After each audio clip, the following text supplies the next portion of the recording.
Story, ladies and gentlemen, can't just toss it aside. But back to the video. Oh wait, hang on. Got two rude comments here, real quick. K. Cuman now always on time.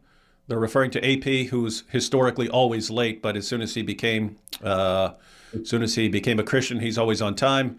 And they're using this to attack Protestants everywhere, saying Protestant now always late. Draw your own conclusion. Very, very rude. Very rude. And then this one too. All these years, AP got blamed for being late, but turns out it was Delay Wood with the daily wait all this time. Now they're calling me Delay Wood. Extremely rude. I'll probably ban these guys later.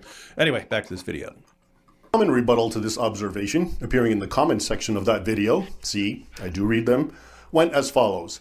Sir, you need to understand, things that seem strange to us moderns were normal among the Arabs of the time. No, I do understand that. Really, I do. And even in that previous video, had given as an example the notorious Rida al-Kibir hadith, whereby Muhammad told a woman to breastfeed a man. That is, to thrust her breast in a grown man's mouth as a way of making him her son.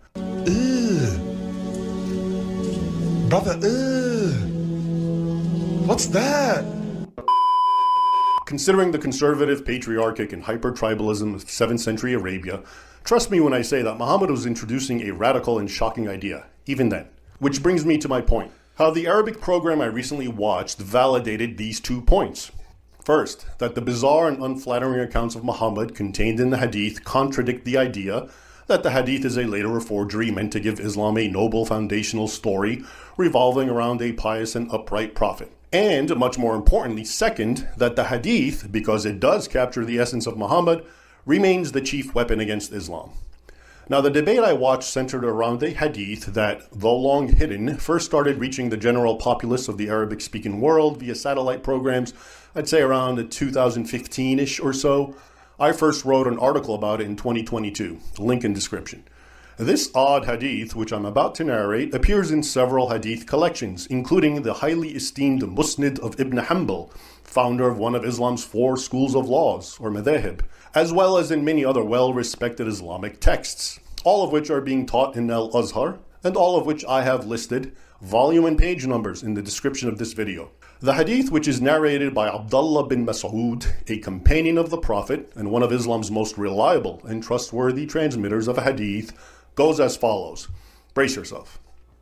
Abdullah begins by telling us that Muhammad called on him to accompany him on a trip into the desert. When they reached a certain place and night had fallen, Muhammad made a line in the sand, most likely a circle, and told Abdullah, quote, "Stay behind this line and do not cross it, for if you do, you will die." Muhammad then left his startled companion and walked into the desert night, about the distance of a hurled stone, says Abdullah. Before long, our narrator saw a group of men, he does not specify how many, who, quote, appeared to be al-Zut. He describes them as, quote, tall, lean, and naked. Other Islamic sources say these Zut were a black-skinned people, and we'll get into that later. After describing them, Abdullah goes on, and here's the problematic part, to say, quote, they went to and began to ride the Prophet of Allah. Literally, that's what the Arabic says. These tall, black, naked men rode Muhammad. The Arabic word yarkabun, which I will presently discuss, can also be translated as mounted. And they did this all night long, says Abdullah.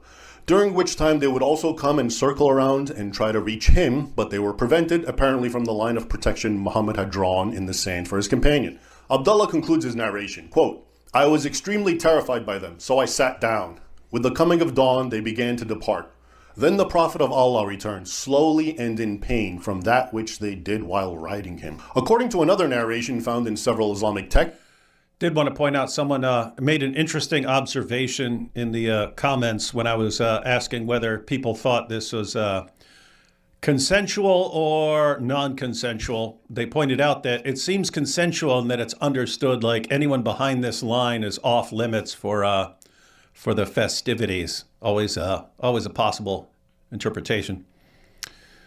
Including it's very clear that it was a pre-planned rendezvous, because he came and told him, "Hey, stay there. I'm going to go do something over there, and I'll be back." Mm-hmm.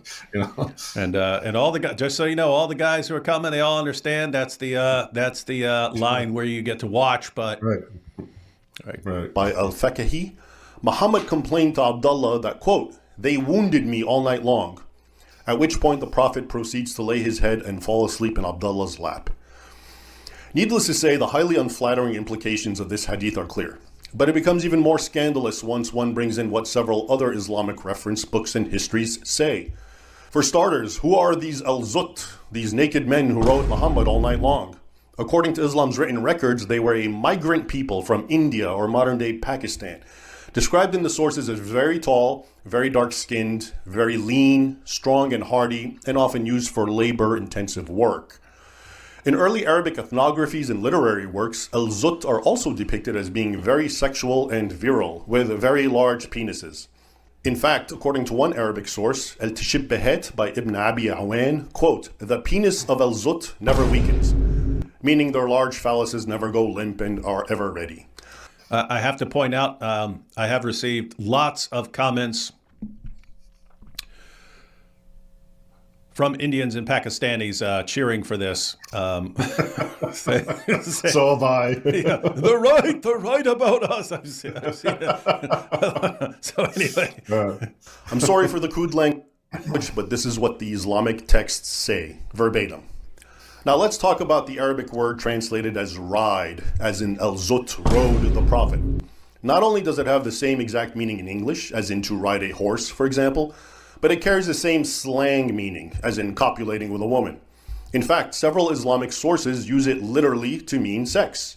For example, while commenting on the famous hadith, also in Musnad ibn Hanbal, where Muhammad says, quote, "Women, dogs, and donkeys cancel a man's prayer," Al-Qurtubi, one of Islam's most celebrated commentators of the Quran, elaborates by saying, quote, "A woman may be compared to a cow, horse, or camel, for all are ridden." I have to point out, you could say a woman may be compared to a horse, a cow, a camel, or Muhammad, and that all are ridden. Just wanted to. Oh yeah, now He could have added that. He could have added that. yeah.